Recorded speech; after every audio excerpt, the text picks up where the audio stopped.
Hi, everybody. Hello there. I'm Jerry. And I'm Linda, and this is Gizmo. We're the Village's Newcomers. We have a great show for you today, and we really appreciate you tuning in. Hope every one of you had a nice Thanksgiving. We did.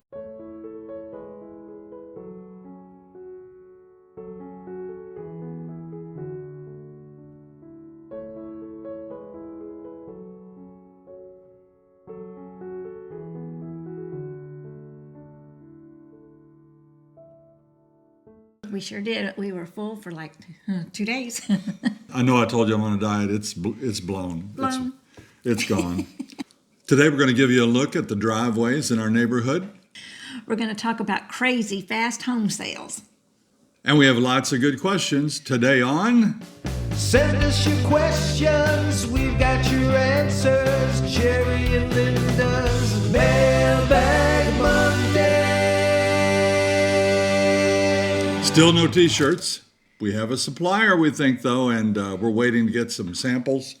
And hopefully we'll have that. And in a week or so, probably next Mailbag Monday, I hope, we'll give you the address and the contact method and how you can have your very own Jerry and Linda t-shirts. Today we have an audience in our studio. Yeah, it's different. We have our youngest son and his girlfriend are visiting from out of town, and they're sitting in here watching us. So we have a little pressure on us today. Yeah, look at Gizmo. He's watching. Let's start with our shout-outs.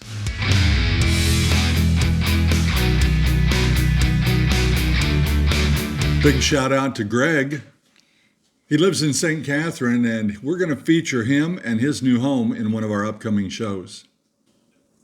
Here are Bob and Tracy in their Linda and Jerry t-shirts, and they're coming from Maryland. And here's Buster and BB, and they're also from Maryland. Here's Cody from New Jersey. Gizmo says woof woof. Paul Brugger's at the town square with Linda. He owns a home in LaBelle. John and Deb in their newcomer t-shirts. And Linda and Randy, they're from Indiana, fellow Hoosiers. Yay, another Linda from Indiana. Enjoying their stay here in the Villages with their pups. We talked a few weeks ago about home sales here in the Villages, and I found this article on the Wall Street Journal. Homes usually sell in a week, forcing buyers to take risks. American home buyers are having to pounce faster than ever to clinch a deal, forcing many of them to make a snap decision about what house to purchase and where to live. Very similar to what we did. Yes, homes are selling within a day. We got very lucky with ours. We felt the pressure, though. We made an impulse buy. Yeah. And we bought this house because it was full of people going through an open house. You know how it is. If you're at the store and you're looking at a new car or something and you see somebody else looking at it, man, that like triples the pressure. I know. So a lot of people know, and we tell this to folks, when you're coming here to look at homes, if you want to see pre-owned homes, you've got to set that up in advance. And when you look at those homes, you can't wait. You can't go home and decide, because the odds are that home's going to be sold within a day or two or three. It will be. It's happening a lot. Now, the nationwide average is quick sale, but here in the Villages, it's crazy quick sales. It said on that handout that we showed you last week that homes here sell on an average of 15 days. Mm-hmm. And I think it's even faster than that now. I do too. Here in the neighborhood, Linda walks every morning. Yeah. I cheer her on. And she comes back and tells me, oh, there's a house for sale. And then the next day I walk around the block again and it's pending. yeah, they have one sign that says for sale, and then they'll put a pending sticker on it or a pending sign the next day. Mm-hmm. Now that forces people to make a quick decision. Now in our case, sight unseen, we bought this house.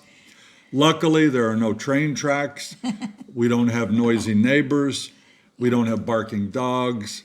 We don't have a highway nearby, but we could have, because we bought the thing sight unseen. When you come down and you see a home, you want it, you have to buy it quick.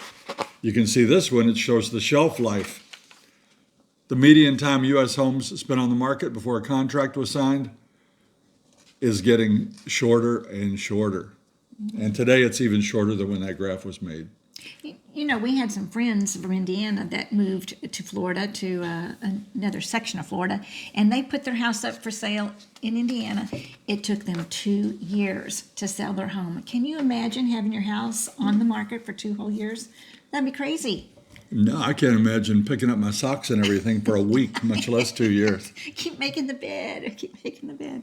Oh, that's terrible. But nowadays here, within a week. And you know, we like to point out just how good the people are here in the villages. And by the way, when I say the people in the villages, I shouldn't even say that, because the villages has 140,000 people. You've got some great people, you've got some average people, you got some people that are not so great. But you can always find a good story. And each week we try to highlight one. And this week we have this graphic you see above.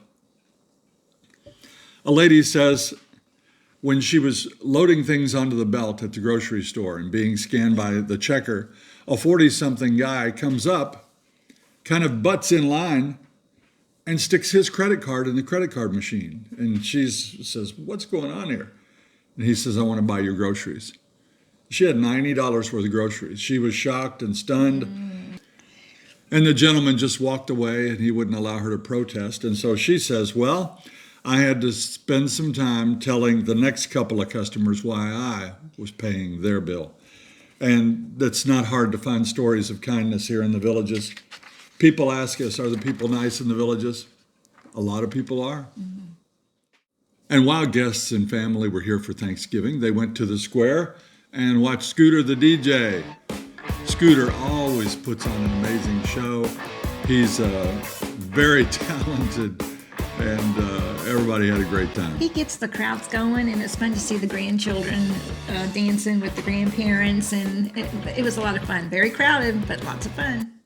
We have 3 questions from Elizabeth, and we're going to include those today because Elizabeth and her husband are 79 and 84 years old. So she writes, "Do you find people living to the hopefully sweet end in the villages, or do most people our age move back to their kids?" It happens. It happens that people get here, and when they age, they transition to one of the many transitional care homes here, assisted living, and even, nursing homes that are in the area. And some folks do go back home. We don't really know that many, but a few will move back home so they can be cared for by their children. Like we told you, one of ours is sitting here in the room. Make sure your house has an extra room in it, Sonny boy. Extra bedroom for me. So Elizabeth, yep, I think some do move back, but I think most of them stick it out. Did you hear me? Extra bedroom for me, like you're going to be gone first. Look at the average life expectancy. The women outlive the men. Mm-hmm. That's why here in the villages, men, I heard yesterday that it's 4 to 1. Wow. So if you're looking for a nice selection of females.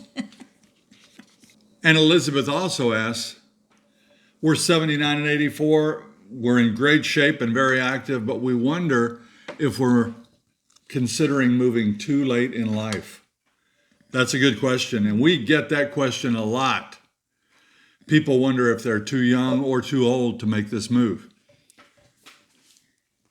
I don't know.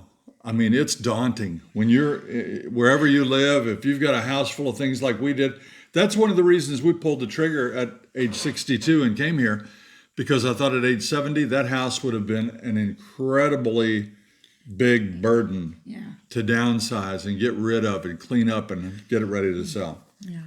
We had so much to get rid of. That was the daunting thing, is getting rid of everything and downsizing. But we did it, and we were 62 when we did it. So I don't know. You say you're in great shape, so that's in your favor. Mm-hmm. You're ambitious, that's in your favor. If you have a little bit of a gunslinger mentality, I'd go for it.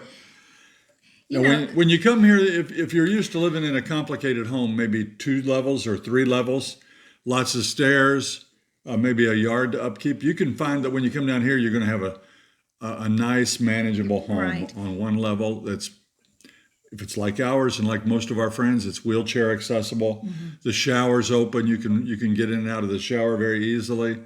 So, it's doable. Well, one thing that we also did, we packed our own boxes. We friends and us packed, but now there's companies that will come in and do it for you. So that's different. Of course, it's going to cost a lot more, but that is an option.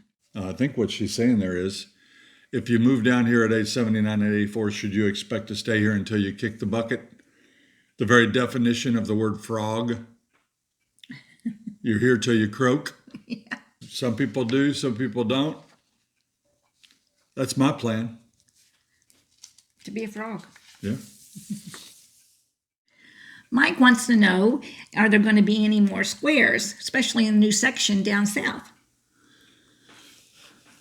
We look at all the releases, and we don't think it's going to be actually a town square.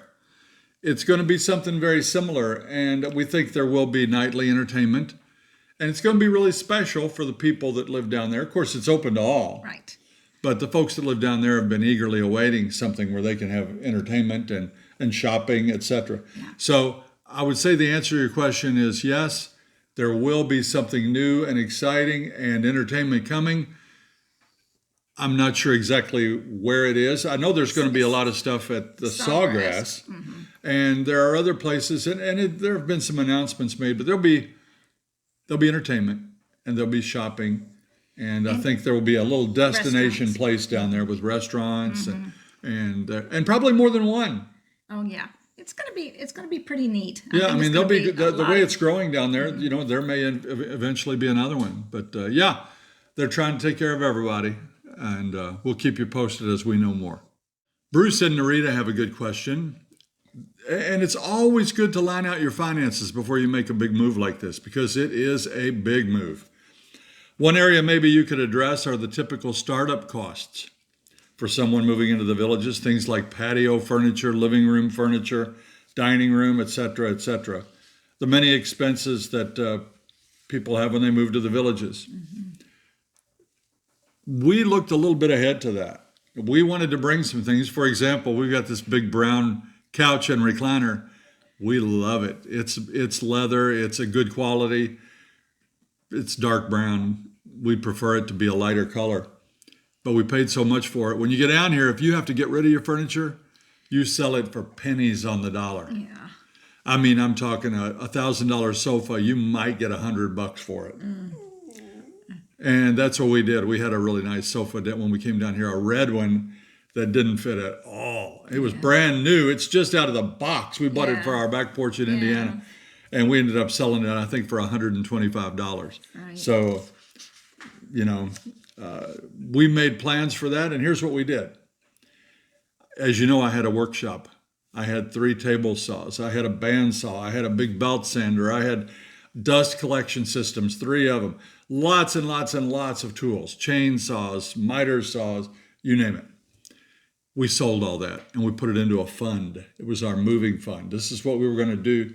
We were going to take this money and pay the movers, and we were going to buy odds and ends we needed down here. We were thinking golf cart, Right. and things like that. So we stockpiled all that. And then we had the mother of all yard sales. And I sold a trailer, a pull-behind trailer for a car for utility. We sold a Jeep. I sold a pickup truck. Oh gosh. We sold tons and tons of things, and we stockpiled that money, and we spent it all when we moved here on golf carts and extra furniture and little bitty things we wanted to do here and there. But we had it because we kept that separate fund, and that might be something for you guys to consider too. How much? Well, it depends. Do you have champagne taste, or like us, Coca-Cola? If the more you're used to, the more you're going to spend. We're talking $15,000 we probably spent on things, and that would not include the golf cart, of course. Here's our funny question of the day. This is from Rich from Buffalo, New York. A troubling trend he's noticed in the villages are men shaving their legs. I do keep well groomed and a touch of manscaping, but geez Louise, the older this body gets, the harder it is to take care of. Will I have to shave my legs when we move to the Villages? Yes, Rich, you will. It's in the deed restrictions. No You hairy will legs. need. You will need to. If you have hair on your legs more than a quarter inch long, they'll either have to be trimmed to that length or you have to shave the whole thing. Good question, Rich. This is a question from Julie and Greg. I see there are many clubs to join, but are there fees to join other than equipment? And if so, what are the fees? Can you give us some examples? Like we went to the ukulele club when we first moved here, and there were no fees. They gave you the ukuleles to try out. They had a big table full of different kinds, and it was really fun.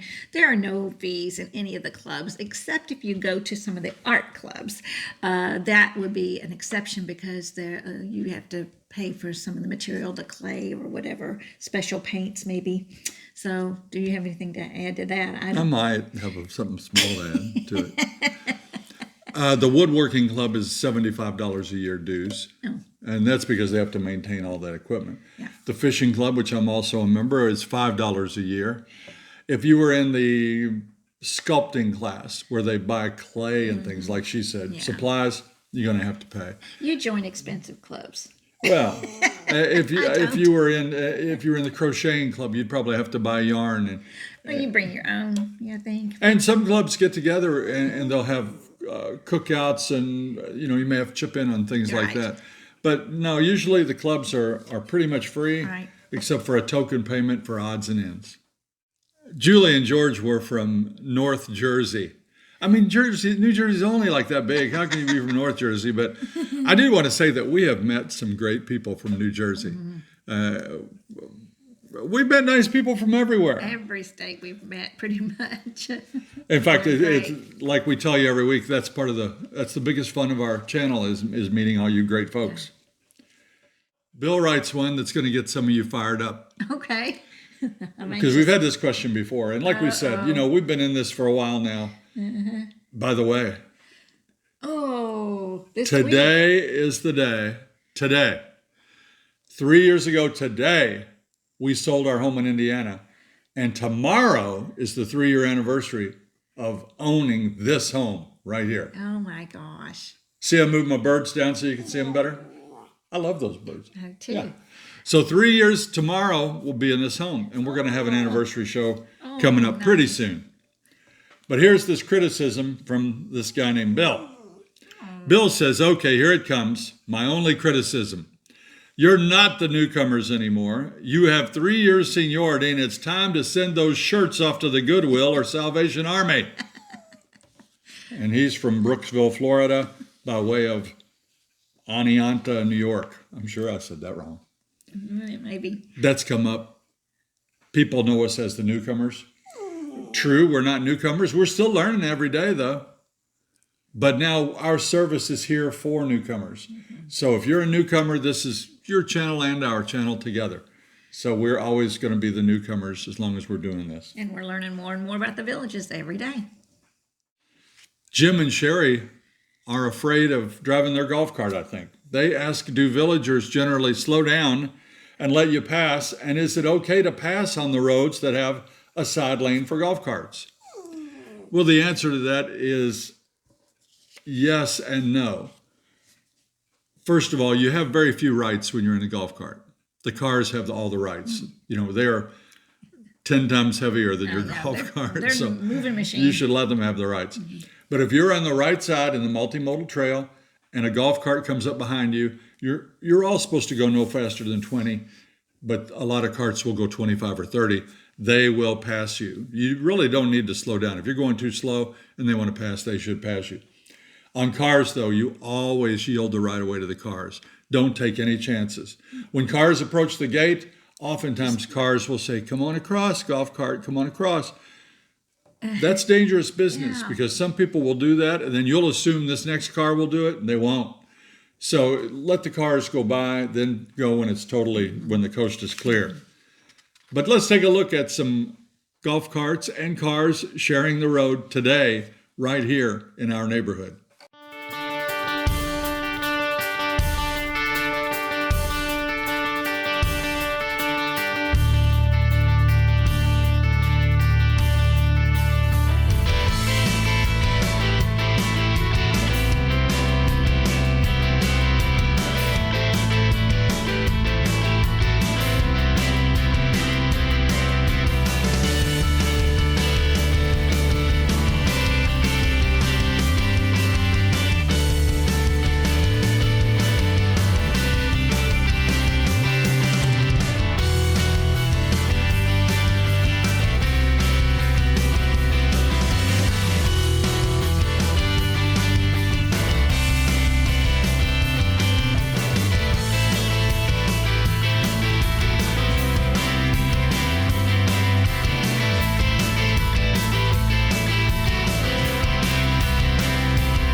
Speaking of golf cars and the roads and danger, driving on golf cart path. Saturday afternoon about 12:30 while driving a golf cart. We just turned off Hillsboro. And out of the golf cart path tunnel under Buena Vista heading toward Eisenhower was a red 4-door sedan car heading toward us. I said us. Heading toward us. Wow. Remember when we drove that atomic car last week? Yeah. I don't know, last week, 3 weeks ago. You feel like you're in a car. Yeah. And I was reluctant to turn on the cart path because I felt like I was in a car. Yeah. There was a time last year, maybe a little more than a year ago, when we actually went to an assisted living facility to help out a little bit. And while driving around behind it, I drove down this little road, and it was a golf cart lane. You remember that? Yeah. We were out in the middle of a golf cart lane in our car. We didn't mean to do that. And believe me, you're scared. We did a 3-point turn and back we went and we got off of that thing. Yeah. But there's such anger for people when they do things like this. This little story was in the Nextdoor app. And there was so much anger for this person that was on the golf cart path. Mistakes happen. If you think you'll never make a mistake, you're wrong. And hopefully people will treat you with a little more kindness than these viewers gave that guy. Yes. It happens. I'm sure he didn't do it on purpose. Yeah. Well, I was driving down the street the other day, and a golf cart was in front of me in the actual street, and just going. And I was trying to blink my lights, like, you're not supposed to be here. And then I passed it, and I look, that had on the cart, on the front of the windshield, street legal. So that golf cart did a good thing by having that big sign across the front window of his golf cart. But and when you're in the wrong place, and then you finally realize it, you need to stop. Maybe put on blinkers or something to let people know, yeah, I made a mistake. And then I don't know all correct it. the rules on that. But they can go on Morse and they can go on Buena Vista. And I don't think they can't go on the turnpike or roads that have extremely fast. Oh, no. But they can go on roads up to 45 miles an hour, I think. Yeah. And those little cars will really fly. Yeah. But if you have a street legal car, you have to have the right kind of insurance and you have to carry a license plate. And it's an expensive proposition. If you get a moving vehicle infraction from a law enforcement officer and you're going too fast for a regular car, you have to have all that done. You have to convert it, or you have to buy a permit to be a street legal vehicle, and you have to get the license plate and all that stuff, and it can be quite expensive. It's time for our final question. And this is from Ryan. Are painted driveways just painted over concrete driveways? And what are the benefits of having a painted driveway? Yeah, back in Indiana, most driveways where we live are asphalt. Right. They were. And that's that black Like tar. covered with every couple of years you have to have a sealer put on. The driveways here are concrete. They're very expensive. Concrete lasts longer. It's more durable. But when you get a stain on concrete, it's there. It's going to be there. It's going to be there. So here, a lot of people beautify their driveway. You know, they'll put on some sort of artistic design. Or they may do brick pavers or stone, slate, I've seen. the benefit is that you won't get stains on your driveway. It has a few negatives too. That's But the upkeep of them. They're offset by the beauty of it. People stop here to see our driveway frequently, and we've had multiple people come and say, "Who did your driveway? We want one just like it." Well, after the driveway is cleaned, your basic concrete driveway that the village just puts in is cleaned, then an artist, in our case it was Edison Concreations, comes in and will let you look at a book full of designs. You pick one you like, and they will tape that off on your driveway and paint your driveway. It takes a couple of days. And then after they paint that driveway, it's beautiful. They will put a sealer on it, and that will repel all those oil stains that are so hideous when you get on there. Yeah. In fact, that's why when you get service people come, they know, don't park on the driveways, they park on don't. the street. They don't. Because these old trucks often leak oil and things like that. So You've got the expense of paying for it. It could cost $1,500. It could cost $4,000, depending on. There's one guy here that does originals, and he'll sign his work on the bottom and charge double for that. Oh boy. And people are proud of them and they like them very much. So you've got the artistic and you've got the admiration, and it looks good, and there's no oil, so that's all great. The negative is you have to pay for it. A little upkeep. You may have to reseal it after so many years, or repaint.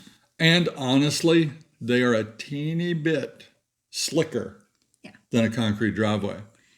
But you can also have a textured finish put on there if you like. You can. Yeah. So we like it. We think it's one of the great things. In fact, I went out today. I took my new drone out and flew around. These homes that I'm going to show you are all right here, close to our house. Check out these driveways.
I like those driveways, don't you? They're beautiful. It just really adds so much more to the house, I think. It just makes the house look so complete to me. Paver driveways, by the way, they are placed right on top. They might be thin. They're thin. They're not the big thick pavers you might be used to, usually. And then they're brushed with sand, and sand fills all the cracks. And then they put a sealer over the top of that. So they're pretty good, but they do take a little more maintenance than a regular driveway, but they're all pretty. I like them all. Okay, he's done a pretty good job today of waiting back here. Just a minimum of whining. And it's time for your segment. Are you ready? What do you have for us today? I like living here. I really do. The only thing is, back in Indiana, I could go in the backyard and I could run this way and that way and every which way, because I didn't have to wear a leash, and I didn't have a collar, and I didn't have to have a little vest on. But here, even if I go out for just a few minutes, I have to be all tied up. Mom says she's afraid of alligators and coyotes and all these other things. What's next? Sasquatch? I think they might also be afraid I'll do my business in somebody else's yard. But listen, if that's what it takes to get this leash and collar off me, I promise I'll only go in my own yard. Please. Okay, here's a joke for you. Why can't humans hear a dog whistle? Because a dog can't whistle. A dog Dogs can't whistle. Another great job, Gizzy. You're so Thanks so much, pal. That's going to do it for today's Mailbag Monday. Thank you so much for joining us. We really appreciate it. And be sure and tune in on Thursday when we're going to have another great show for you. If you liked our video today, please press that like button and subscribe. Until next time. See you when you get here.